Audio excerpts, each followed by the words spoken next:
Apple cider vinegar. Should you take it? Apple cider vinegar has become one of the most talked about wellness trends in recent years. From weight loss videos on TikTok to blog posts claiming it can lower cholesterol or cure skin problems. It's promoted as a natural remedy for almost anything. But is apple cider vinegar really worth adding to your diet? Is it safe? And what does science actually say? I'm Dr. John Chuback. Welcome back to the channel. Today we'll break down what apple cider vinegar is, what research shows about its potential benefits, what risks you need to know, and ultimately whether it's something you should take in your daily routine. What is apple cider vinegar? Apple cider vinegar, often shortened to ACV, is essentially a type of vinegar made from apples. The process begins with crushed apples, which are fermented with yeast. The yeast then converts the sugars in apple juice into alcohol, creating what's essentially apple cider. Next, specific bacteria known as Acetobacter are added. These bacteria metabolize the alcohol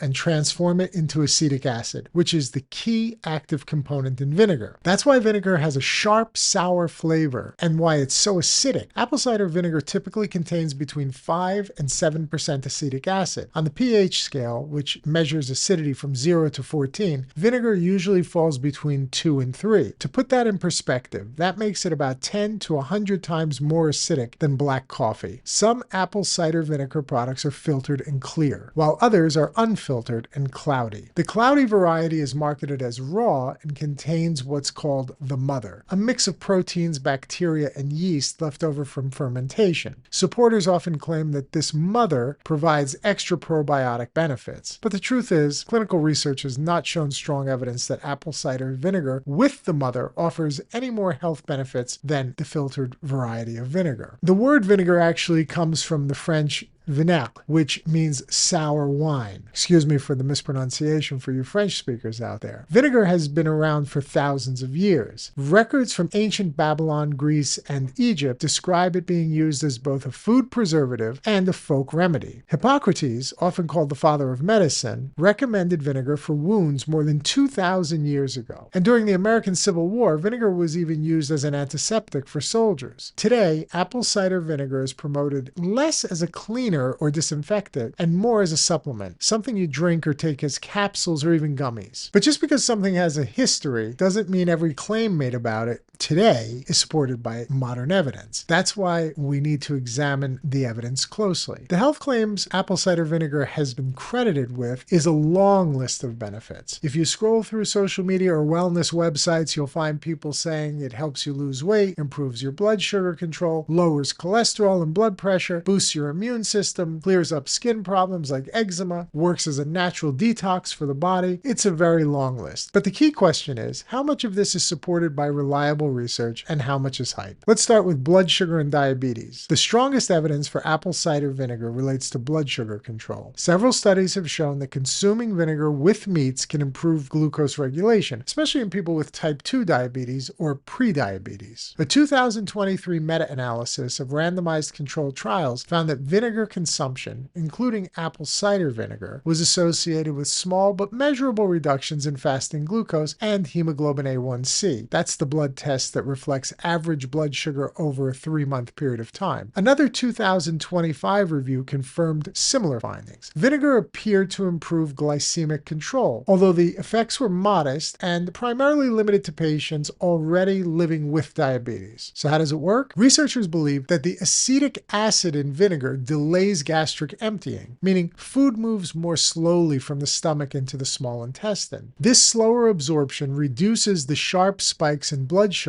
and insulin that usually happen after a carbohydrate-rich meal. In other words, vinegar blunts the sugar rush. That said, the benefits are not dramatic. Studies generally show reductions in A1C of about 0.3 to 0.6%. That's not nearly as effective as standard medications like metformin or lifestyle interventions like diet and exercise, but it could be meaningful as a small addition for some patients. What about cholesterol? This is where the evidence becomes less convincing. Some animal studies suggested that apple cider vinegar might lower LDL cholesterol and triglycerides while raising HDL, the so-called good cholesterol. But human data are inconsistent. A 2023 systematic review found that vinegar may reduce total cholesterol in some individuals, but the results varied widely and were not strong enough to recommend vinegar as a cholesterol-lowering therapy. The American Heart Association has also cautioned that apple cider vinegar is not a substitute for proven cardiovascular treatments and should not replace medications or lifestyle changes for managing heart health. So while there may be a hint of benefit, the data aren't strong enough to recommend apple cider vinegar as a reliable way to improve cholesterol or to prevent heart disease. Now let's talk about weight loss. Perhaps the most popular claim is that apple cider vinegar helps you to lose weight. The idea is that by slowing digestion and reducing blood sugar spikes, it may help people feel fuller and consume fewer calories. There was a widely cited study published several years ago that seemed to show significant weight loss benefits from vinegar. However, that study was recently retracted by the British Medical Journal because of methodological flaws and unreliable data. That retraction was a big deal because that article had been used to justify many of the claims online and in the supplement industry. Without that study, the weight loss evidence is really very weak. While some trials suggest that vinegar may modestly reduce appetite or calorie intake, the results are inconsistent and not clinically significant. As it stands, there's no strong, reproducible evidence that apple cider vinegar produces meaningful or sustained weight loss. How about claims related to skin? Another area where apple cider vinegar gets attention is skin health.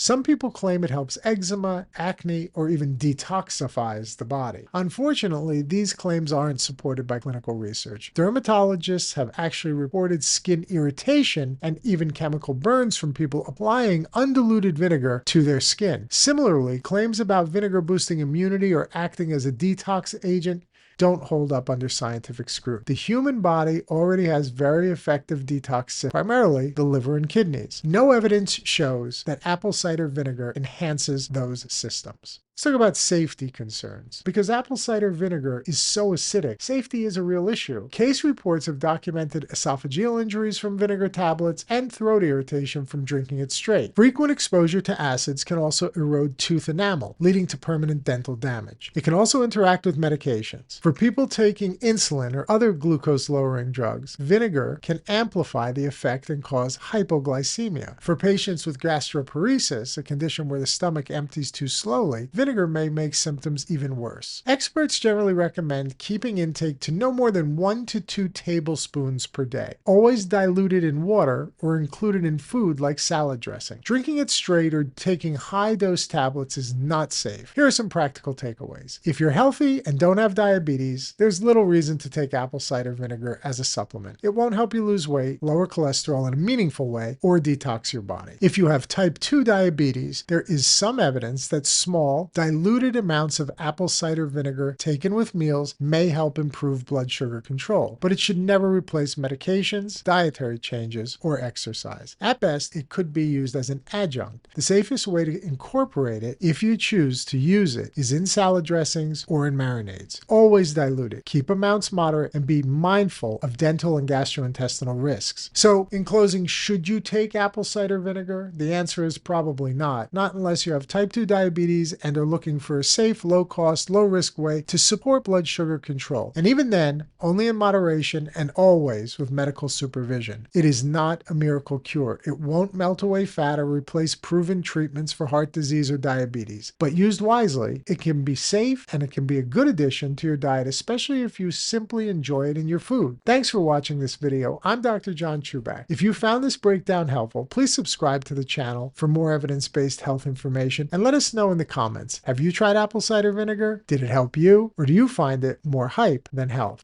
I hope to see you in the next video.